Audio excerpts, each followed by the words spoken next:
Hi welcome to our channel. ప్రస్తుతం మనతో పాటు దాము బాలాజీ గారు సీనియర్ జర్నలిస్ట్ ఉన్నారు. వారితో ఒకసారి మాట్లాడదాం. సార్ నమస్కారం. సార్ విజయసాయి రెడ్డి అప్రూవర్ గా మారిపోయి జగన్మోహన్ రెడ్డి గారిని ఇరికించే ప్రయత్నం జరుగుతుంది అన్నట్టుగా వార్తలు వినిపిస్తున్నాయి సార్. నిన్న ఆల్రెడీ మనం చూసాం జగన్మోహన్ రెడ్డి గారి పైన ఎటువంటి కామెంట్స్ చేశారో, ప్రభుత్వానికి అనుకూలంగా జగన్మోహన్ రెడ్డి గారికి విమర్శలు చేశారు. అయితే ఇప్పుడు ఇంకోటి ఏంటంటే సార్, కాకినాడ పోర్టు కేసుకు సంబంధించి, లిక్కర్ స్కామ్స్ కేసుకు సంబంధించి జగన్మోహన్ రెడ్డి మనుషులే ఉన్నారని చెప్పేసి కూడా ఈయన ఆరోపిస్తున్నారు. ఈ విధంగా మొత్తం కూడా అప్రూవర్ గా మారిపోయి జగన్మోహన్ రెడ్డి ఇరికిచ్చేస్తారు అంటున్నారు. మరి ఇదే జరగచ్చా అంటారా సార్? మీరేం చెప్తారు దీనికి సంబంధించి? విజయసాయి రెడ్డి పరిస్థితి చూస్తే జగన్ ని కొంప ముంచేట్టుగానే కనిపిస్తున్నాడు. ఎందుకంటే నిన్న మాట్లాడిన పద్ధతి చూస్తే విజయసాయి రెడ్డి జగన్ మీద చాలా కోపం పెట్టుకొని ఉన్నట్టుగానే కనబడుతుంది.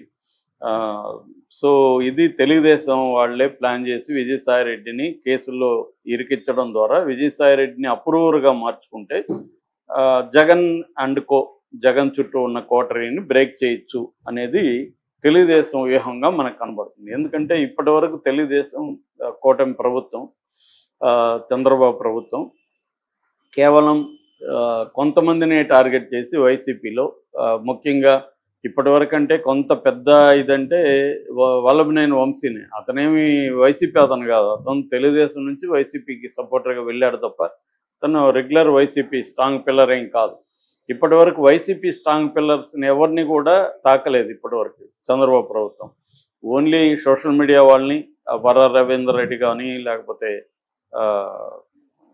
అతను బోరుగడ్డ అనిల్, అతన్ని కూడా వైసీపీ అని ఎప్పుడు వాళ్ళు ఓన్ చేసుకోవాలి. వర రవీందర్ రెడ్డిని కూడా ఓపెన్గా ఓన్ చేసుకోవాలి. వైసీపీ ఓపెన్గా వైసీపీలో గట్టిగా పనిచేసే వాళ్ళని ఎవరిని కూడా ఇప్పుడు టార్గెట్ చేయలేదు ఇప్పటివరకు, చేయబోతున్నారు. ఇప్పుడు ఏంటంటే వైసీపీలో కుంభస్థలాన్ని కొట్టాలి. కుంభస్థలం అంటే జగన్ చుట్టూ ఉన్న బ్యాచ్. ముందు ఏంటంటే సైన్యాధ్యక్షుడిని కొట్టాలంటే చుట్టూ ఉన్న దళాధిపతుల్ని కొట్టాలి. ఇది పాతకాలపు వ్యూహమే, యుద్ధ వ్యూహం. సో ఈ యుద్ధ వ్యూహంలో ఇప్పుడు ఏంటంటే వరుసగా ముందు దళంలో పదాధిపతుల్ని కొట్టి అక్కడి నుంచి సైన్యాధ్యక్షుడికి వెళ్ళాలి, అక్కడి నుంచి రాజును కొట్టాలి అన్న ఒక దీంట్లోకి వెళ్తుంది. ఇప్పుడు దీనికి ఏం చేయాలి? ఎప్పుడే ఇది కూడా పాత టెక్నికే. ఆ ప్రత్యర్థి దీంట్లో ఉండే అక్కడిని బలమైన ఉండి తమ దగ్గరికి తీసుకొచ్చుకోవాలి. ఎందుకంటే లోటుపాట్లన్నీ అతను కరెక్ట్గా చెప్పగలడు. ఇప్పుడు విజయసాయి రెడ్డి ఒకప్పుడు జగన్కి రైట్ హ్యాండ్. వైసీపీలో లేకపోతే వైసీపీ ప్రభుత్వంలో ఎక్కడెక్కడ ఏ అక్రమాలు జరిగాయి అన్నీ కూడా విజయసాయి రెడ్డికి తెలియదు. సో కాబట్టి ఇప్పుడు విజయసాయి రెడ్డి కానీ తమ వైపు కానీ ఉంటే మొత్తం జగన్ని కొట్టడం ఈజీ అన్న వ్యూహం కూటమి ప్రభుత్వంలో ఉన్నట్టుగా మనకు కనబడుతుంది. ఎందుకంటే మామూలుగా విజయసాయి రెడ్డి ఆయన చెప్పుకున్నట్టే జగన్ మనసులో నేను లేను, అందుకని నా మనసు విరిగిపోయింది, వచ్చేసాను నేను అని చెప్పాడు. అంతవరకు బాగానే ఉంది. అలాంటి వచ్చేసినప్పుడు జగన్ మేలు కోరుకుంటున్నా అని చెప్పేవాడు జగన్ ప్రభుత్వంలో కుంభకోణాల గురించి ఇతను మాట్లాడకూడదు కదా, సైలెంట్గా ఉండాలి. పైగా నేను ఇంకా రాజకీయాల్లో ఉండను, నేను వ్యవసాయం చేసుకుంటాను అన్న వ్యక్తి ఇక్కడేమో ఆయన ధన్కర్ దగ్గరికి వెళ్ళాడు, వైస్ ప్రెసిడెంట్ దగ్గరికి, గవర్నర్ పోస్ట్ వస్తుందని పుకార్లు వస్తున్నాయి. మరోవైపు ఏమో నిన్నేమో బాంబు పేల్చాడు. నిన్న బాంబులు 2 పేల్చినట్టుగా మనం చెప్పచ్చు. జగన్కి బాగా ఇబ్బందికరమైన 2 బాంబుల్ని నిన్న పేల్చాడు. ఇది ఒక ట్రైలర్ మాత్రమే, ఇంకా సినిమా చూపించబోతున్నాడు జగన్కి విజయసాయి రెడ్డి అనేది అర్థమవుతుంది. ఇది అర్థం కావడానికి ఇంకొక ఎగ్జాంపుల్ ఏంటంటే వైసీపీ వాళ్ళు నిన్న ఇప్పటివరకు విజయసాయి రెడ్డిని మంచిగా మాట్లాడారు. వైసీపీ వాళ్ళు నిన్న అటాక్ చేయడం మొదలుపెట్టారు. అంటే అర్థమవుతుంది ఏంటంటే వైసీపీ వాళ్ళకి ఇతను మన శత్రువుగా మారిపోయి మన శత్రువులకి హెల్ప్ చేయబోతున్నాడు, ఒక విభీషణులాగా ప్రత్యర్థుల దగ్గరికి వెళ్ళిపోయి మన లోటుపాట్లని గుట్టుమట్లని చెప్పుతున్నాడు అనేది వాళ్ళకి అర్థమైపోయింది. నిన్న ఏం చెప్పాడు? 2 బాంబులు ఏమంటే, ఒకటి కాకినాడ సీపోర్ట్ లిమిటెడ్కి సంబంధించి వాటాల్ని కేవీ రావు దగ్గర నుంచి ఈయన అల్లుడు తమ్ముడు శరత్ చంద్రారెడ్డి సంబంధించిన అరబిందో రియాలిటీ వాళ్ళకి రాయించారు అనేది ఇతని మీద ఉన్న కేసు. ఆల్రెడీ ఈడీ ఇతన్ని ఇచ్చేసింది, ఇక్కడ సిఐడి కూడా. కాకినాడ పోర్ట్ ఒకటి, రెండోది కాకినాడ ఎకనామిక్ జోన్ ఒకటి, ఈసీజెడ్ అంటారు. ఈ 2 వాటిలో ఉన్న వాటాల్ని 3600 కోట్ల విలువైన వాటాల్ని ఒక 100 కోట్ల అరౌండ్ 100 crores రాయించుకున్నారనేది ప్రధానమైన ఆరోపణ. ఈ ఆరోపణలో ఈయన పేరు కూడా పెట్టారు. అయితే ఇప్పుడు ఈయన అప్రూవర్గా మారిపోతే ఈయనకి ఆ కేసు నుంచి విముక్తి వస్తుంది. అదే కాదు అన్నిట్లో వస్తుంది. అప్రూవర్గా మారాలంటే ఏం చేయాలి? అసలు ఆ కేసులో ఎవరు చేరారు? చేశారంటే ఈయన ఆల్రెడీ చెప్పేశాడు నిన్న, విక్రాంత్ రెడ్డినే మొత్తం చేశాడు. విక్రాంత్ రెడ్డి ఎవరు? మన సుబ్బారెడ్డి కొడుకు. సో ఈ మొత్తం విక్రాంత్ రెడ్డి ఈ దీంట్లో ఉన్నాడు అనేది ఈయన ఓపెన్గా అనౌన్స్ చేశాడు. ఆల్రెడీ దాని మీద సిట్ ఉంది. రెండవది లిక్కర్ స్కామ్. లిక్కర్ స్కామ్లో సిఐడి ఉంది, సిట్ కూడా ఉంది.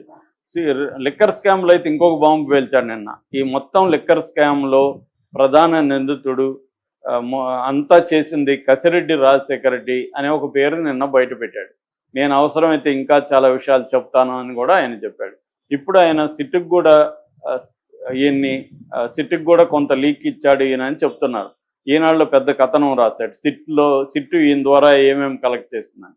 వాళ్ళు చెప్పింది ఏంటంటే, ఈ మద్యం తయారీ కొన్ని కంపెనీలకు ఇస్తారు కదా, ఈ ఎవరెవరికి ఇవ్వాలి ఏంటనేది మిథున్ రెడ్డి డిసైడ్ చేసి ఈ కసిరెడ్డి రాజశేఖర రెడ్డి, ఇతని పేరు రాజ్ కసిరెడ్డి అని కూడా మార్చుకున్నాడు. ఇతను జగన్కి బంధువు కూడా అవుతాడు.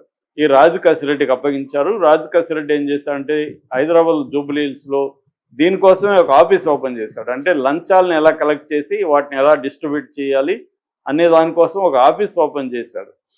ఇక్కడ ఈ ప్రతి కంపెనీ ఏం చేస్తుందంటే, తమ ప్రతినిధులు కొంతమందిని పెడుతుంది. దీనికోసమే లంచాలు ఇవ్వడం కోసం ఒక ప్రతినిధిని ఏర్పాటు చేస్తుంది. ఆ ప్రతినిధి క్యాష్ హ్యాండ్లర్స్ అంటారు. అంటే ఆ ప్రతినిధి ఇంకొక ముగ్గురిని క్యాష్ హ్యాండ్లర్స్ని పెట్టుకుంటాడు. ఈ క్యాష్ హ్యాండ్లర్స్ ఏం చేస్తారంటే, ఈ డబ్బుల్ని ఆయా కంపెనీల్లో ఎవ్రీ మంత్ వాళ్ళు చెప్పిన దాని ప్రకారం ఎవ్రీ మంత్ నెలకి 60 కోట్ల వరకు మొత్తం కలెక్ట్ చేశారండి. అంటే ప్రతి కంపెనీ కొన్ని కోట్లు ఈ క్యాష్ హ్యాండ్లర్స్కి ఇస్తుంది. ఈ క్యాష్ హ్యాండ్లర్స్ ఏం చేస్తారంటే, ఈ కసిరెడ్డి రాజశేఖర రెడ్డి ఇతను క్యాష్ కొరియర్స్ అని పెడతాడు. ఈ కొరియర్స్ వెళ్ళి ఆ క్యాష్ హ్యాండ్లర్స్ని ఎక్కడో కలుస్తారు. వాళ్ళు ఆ డబ్బులు కొరియర్లకు ఇస్తే కొరియర్లు తీసుకొచ్చి రాజ్ కసిరెడ్డికి ఇస్తారు. ఈ కసిరెడ్డి ఏం చేస్తాడంటే, దీన్ని తీసుకొని వెళ్ళి మళ్ళీ మిథున్ రెడ్డికి ఇస్తాడు. మిథున్ రెడ్డి అంటే పెద్దిరెడ్డి రామచంద్రరెడ్డి కొడుకు. మిథున్ రెడ్డి దాన్ని వైట్గా కన్వర్ట్ చేస్తాడు. కన్వర్ట్ చేసి ఆ డబ్బుల్ని ఫైనల్గా జగన్ దగ్గరికి చేరుస్తాడు. ఈ మొత్తం ఆర్గనైజ్డ్గా జరిగే ఇది ఇప్పటి వరకు 4.5 ఏళ్లలో 3,000 కోట్ల వరకు ఇలాగా ఒక్క దీని నుంచే ఇది ఈ మద్యం కుంభకోణం అనేది మొత్తం 1,00,000 కోట్ల వ్యవహారం. ఇందులో ఈ కసిరెడ్డి పాత్ర ఈ కంపెనీల దగ్గర నుంచి మాత్రమే చేసేది. ఇది కాకుండా ప్రతి బ్రాందీ షాప్ నుంచి కూడా వెళ్ళిపోతుంది. అందుకనే క్యాష్ డీలింగ్స్ పెట్టారు. ఇవాళ భిక్షగాళ్ళు కూడా జీపే వాడుతున్నారు. అలాంటిది మొన్నెవరో పెళ్లిలో చదివింపులకు కూడా అదే పెట్టారు. కోడ్ ఇది చేయడం, స్కాన్ చేసేయడం, చదివించడం. సో అంత ఇదిగా ఉంటే ఇవాళ వీళ్ళేమో బ్రాందీ షాపుల్లో ఇప్పటికి కూడా క్యాష్ డీలింగ్స్ పెట్టారంటే అర్థం దాని వెనుక క్లియర్గా క్యాష్ డీలింగ్స్ అయితే ఈజీ మనీ, డబ్బులు బ్లాక్ మనీని తీసేసుకోవచ్చు. అలాగా మొత్తం 25,000 కోట్లు పర్ ఇయర్ జరిగిందని మన పురంధేశ్వరే అమిత్ షాతో రిపోర్ట్ ఇచ్చింది.